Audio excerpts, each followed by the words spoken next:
New Year! Welcome to the second quarter of the school year 2020 to 2021. So this time, without further ado, let's proceed. The first topic for second quarter Mathematics 9 would be variation. And there are actually four kinds of variation which we will elaborate later. Okay, so let's begin with the objectives. First, illustrate situations that involve the following variations. So these are the four kinds: direct, inverse, joint, and combined variation.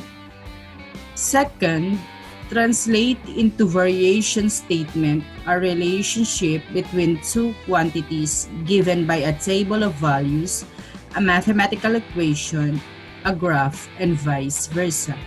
And lastly, for today's agenda, solves problems involving variation. So for us to know this agenda, let's have the definition of a direct variation, our first kind of variation. So it says here, actually, there are three concepts or definitions that can be integrated or associated with direct variation. So a direct variation, for it to be considered a direct variation, it must consist of these three definitions. So let's elaborate on them one by one. The first definition is for two quantities x and y, an increase in x causes an increase in y as well. Similarly, a decrease in x causes a decrease in y. So in this table here, we'll consider the number of kilograms as x and the number of kilograms as y. So in direct variation, there are two quantities involved, and that is x and y. Or in this particular table, the quantities involved are n, which pertains to the number of kilos, and p, which pertains to points. So let's check whether as the number changes, if both quantities are increasing. So from the number of kilos, which is 1, it is now 6. From the number of points, which is 5, it is now 30. So as we can notice from these two quantities, as n increases, the value of p also increases. Therefore, the table based on the first definition is a direct variation, as two quantities are both increasing. Okay, let's proceed with the second definition or example. We have here another table which contains of the quantities x and y. So x is increasing and y also is increasing. Therefore, this one is considered direct variation for the first definition. And another table, there are two quantities also. As x is decreasing, the value of y is also decreasing. Therefore, this table is also an example of direct variation. Okay? Let's proceed with the second definition. It says here, there is direct variation whenever a situation produces a pair of numbers in which the ratio is constant. So what do we mean by this? Let's look at our pair of numbers. Okay, this one. So we'll have 1, 5, 2, 10, and 6, 30. According to the definition, each pair of numbers must have a ratio which is constant. What do we mean by ratio? Ratio means quotient. Okay? And that quotient must not change for every pair of numbers that we have on the table. So let us check our pair of numbers. We have here 5, 1. 5 divided by 1 is 5. That's why we have ratio, which means quotient. We have to get the quotient for every pair of numbers. And for the first one, the quotient is 5. Then we have 10 divided by 2, that is also 5. 15 divided by 3, 5. 20 divided by 4, 5. 25 divided by 5 is 5. The same thing goes with 30 divided by 6 is 5.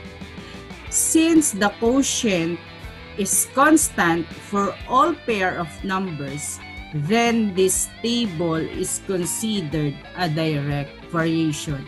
Aside from the first definition, which are both increasing, their ratio is constant. Now let us try it for these two tables. Again, from the previous definition, we consider this one a direct.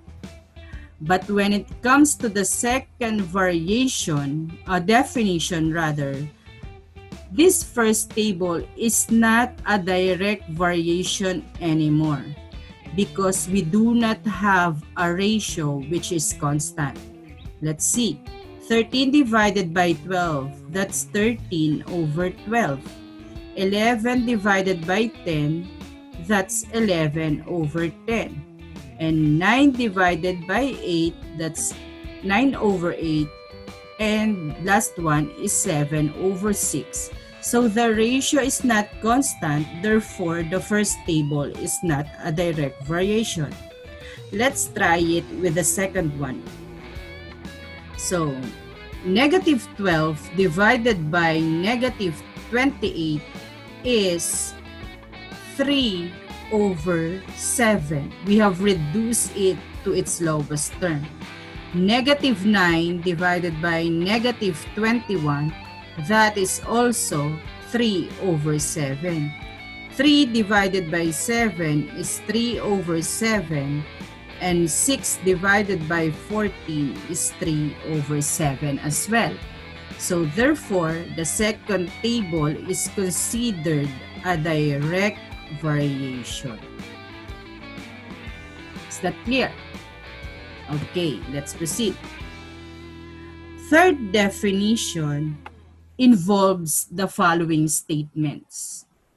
Okay, it says here, y varies directly as x.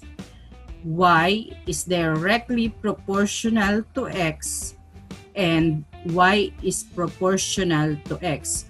All of these three statements can all be translated to y equals kx, wherein k is the constant of variation. In this case, in this table, we know that we have 5 as our constant, and that constant is k. So with that, we can say that the equation that represents this table is y equals 5x.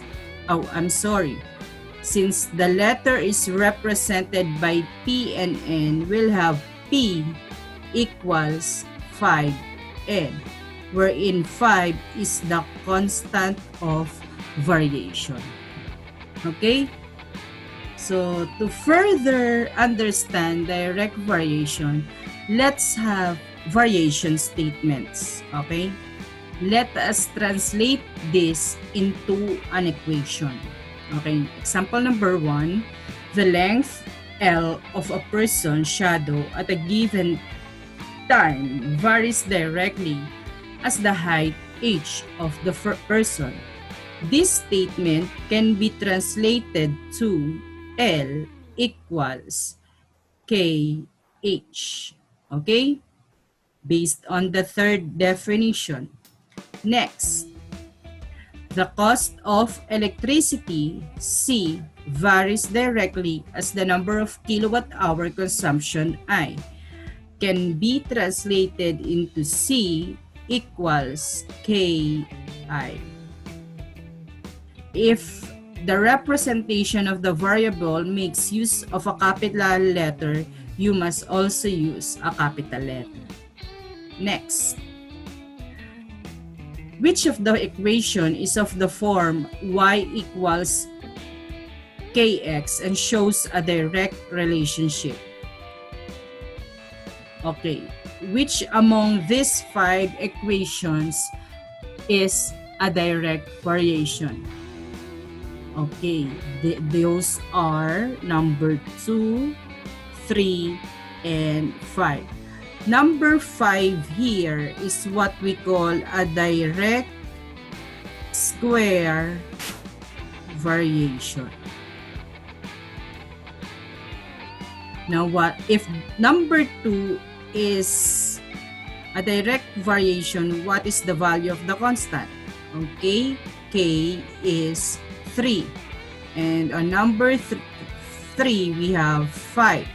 And on number 5, the value of K is 4. So, 2, 3, and 5 are all direct variation. So, how do we solve problems involving direct variation? Okay, let's have example number 1. It says here, if y varies directly as x, and y is 24 when x is 6. Find the variation constant and the equation of variation. So the first thing you need to do is to translate into equation the first statement, which is y varies directly as x, which can be translated as y equals kx. If you have this variation equation, you can now substitute the next given. It says here, y is 24 when x is 6. So let's substitute. 24 equals 6, which is x, and then you'll have k. Then to get the value of k, since we are looking for the variation constant, divide both sides by 6, and k is 4. Now, this is the variation constant. What is now the equation of the variation? Use y equals kx to get the equation. So, y equals kx. What is the value of k? 4. Therefore, the equation of variation is y equals 4x. Let's proceed. Number 2. If x varies directly as y and x equals 35 when y equals 7, what is the value of y when x is 25?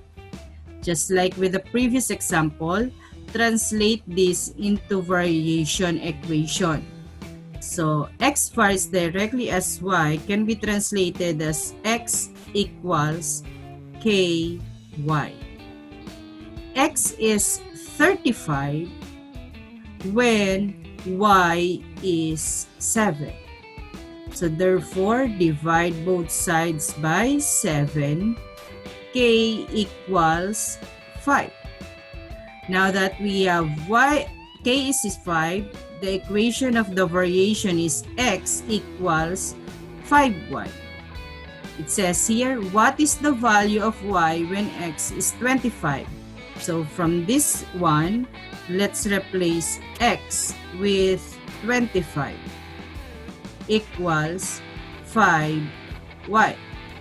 Divide both sides by 5. This will be cancelled. Y equals 5. So this is the answer to the problem. It's important to know this by translating this one, and then you'll have to get the value of the constant of variation. And the last problem is the service fee represented by F of a physical therapist varies directly as the number of hours and of service rendered. A physical therapist charges 2,100 pesos for 3 hours service to patients in a home care. How would he paid for 6.5 hours of service? So, again, to answer this problem, F varies directly as M. So, translated to F equals KN.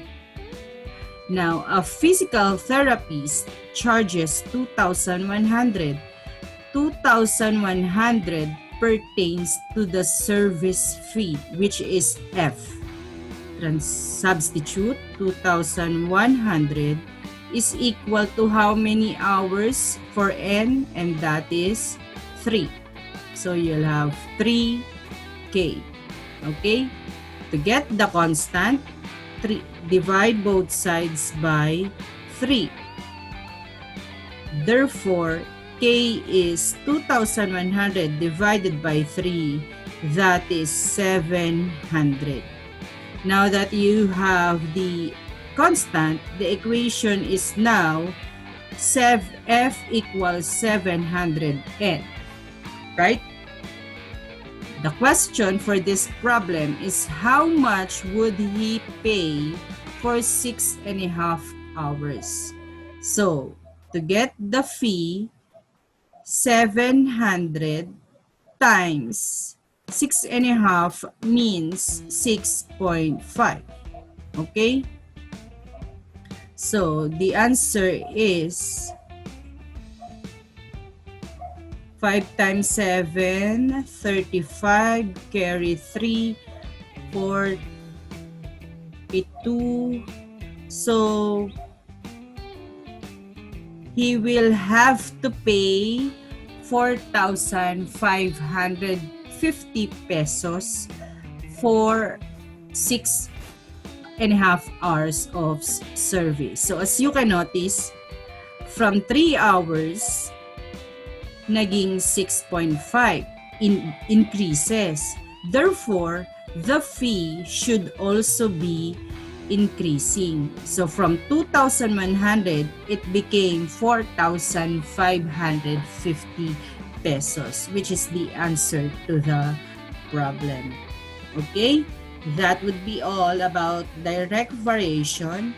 I hope you learned something, and I hope you'll be able to apply this to your activities or tasks for the day.